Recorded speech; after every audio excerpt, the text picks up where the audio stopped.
My name's Dave, and apparently I don't know anything about China. It's funny to me. So yeah, welcome back to the podcast. I'm here in the studio with Ricky again. Hey, how's it going? Thanks for coming in, Ricky. Yeah, no worries, Dave. So, I've met many young Chinese people on many of my hunting outings around the streets of Chatswood and Sydney. And I think that Chinese obviously want to leave China. Mm. And that's why they are in Australia. Mm. And they also hold very traditional beliefs. Mm. And they haven't changed, you know? They're not like, us. Well, you sound like you don't. I don't know. I think Chinese youth, if that's what you're talking about. Yeah, young Chinese, yeah. Well, young Chinese are both patriotic and socially progressive. Ah, yeah? Yeah. Well, can you please explain? Well, there's a daily flag raising ceremony at sunrise on Tiananmen Square. And that draws a youthful crowd, often from out of town. Where's that? Tiananmen Square? What's that? Is that a shopping centre? No, it's a place in China with some very significant history. Have you heard of it? No.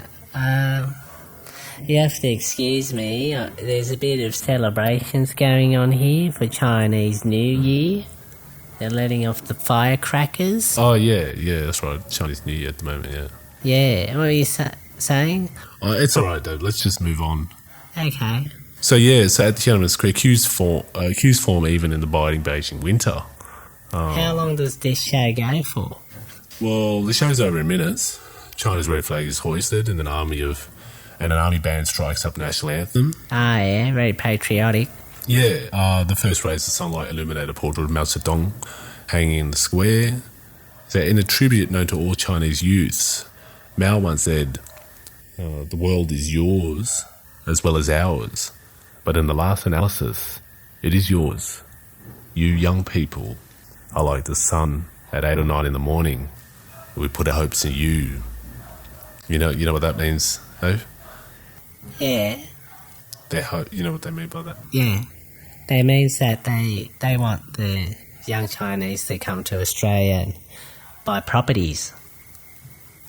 No, I think it's China's youth merit attention for the simple reason that they will one day be the people in charge. Ah, in charge of Australia. Oh, in charge of China first, maybe? In charge of what? Working for the government? No, over the next decade, they will gain influential positions in China's booming private sector firms or set up their own. And more than half of Chinese in their 20s express a desire to start their own business. Others will climb up the ranks of the ruling Communist Party. But how they understand their country's past and what they ask of its future are essential to understand how they might one day lead China. So they sound very focused, not like young people here. Oh, actually, China's youngsters also deserve scrutiny for what they are now, vitally young. Youth often stands for trendsetting and rebellion, but in China, unlike here, the young must navigate an authoritarian state and a bruisingly competitive education system. Yeah, that's It's not easy. This is when big life decisions are made and adult identities formed. You remember when you became an adult, Dave? Yeah, it's not. Yeah, I'm very young, not too long ago. Well, you look like 47, man. But anyways. Yeah, let's just move on. China's young face unusual pressures. What sort of pressures? I had pressures. I had to, ask my parents for money, and sometimes I needed money for holidays. No, they're different sort of pressures. They were born under the one-child policy, a harshly enforced system that from 1980 to 2016 let most urban families have only one child. Only one child? What age? For everyone? Oh, well, there were many rural families were allowed too, and ethnic minorities like Tibetans were in theory exempt. I'd rather have no siblings. Yeah, they're always trying to tell me what to do. Theirs is a little bit different. Without siblings, they shoulder alone the full weight of their parents' and grandparents' expectations. What sort of expectations? To excel at school, secure a stable job, marry and have children, all before the age of 30. So these are people younger than 30. Could you tell us more about them? I can focus on those in their 20s. Many have spent some time living away from home, but are not yet in the thick of parenthood themselves. What is this cohort made up of? Well, in China, this cohort has a generational identity, the 90后, or post-90s, a shorthand term for those born between 1990 and 1999. So who cares? They're just people in their 20s. I mean, what could they do, you know? Well, they number 188 million people, Dave. How big's that? Well, to put it into perspective, that's more than the combined populations of Australia, Britain and Germany. That's a lot of people. Yeah. And what's the difference between what they're doing? Well, the 90后are already making their mark in ways unimaginable to those born a decade earlier. How can they leave their mark when everything is, you know, controlled? How can they do anything with the rigidity?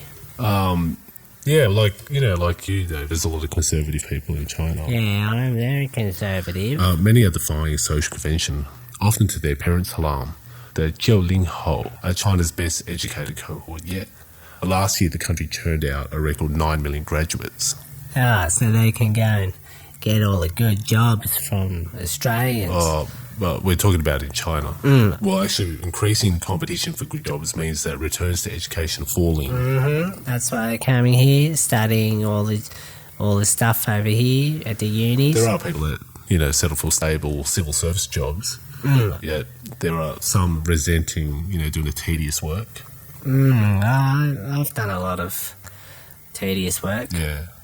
One 27-year-old live streamer who sells cosmetics asked why he should settle for a government job.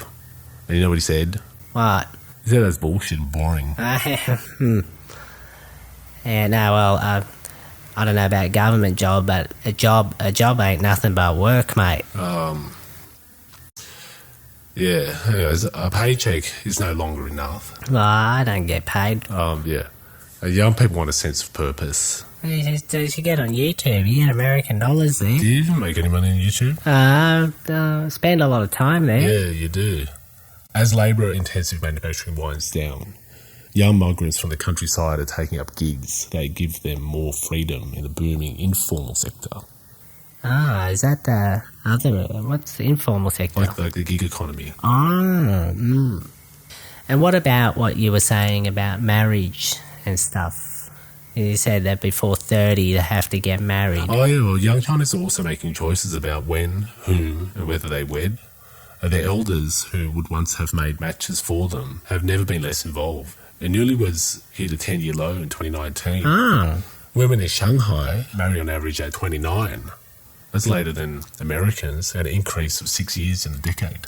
So even in rural areas, the age is 25 and rising. Oh, that's interesting. But they got to stick to the norms, don't they? No, young Chinese are adept at avoiding traditional norms. Many gays and lesbians who once felt compelled to marry straight folk unite in these so-called lavender marriages thanks to matchmaking apps.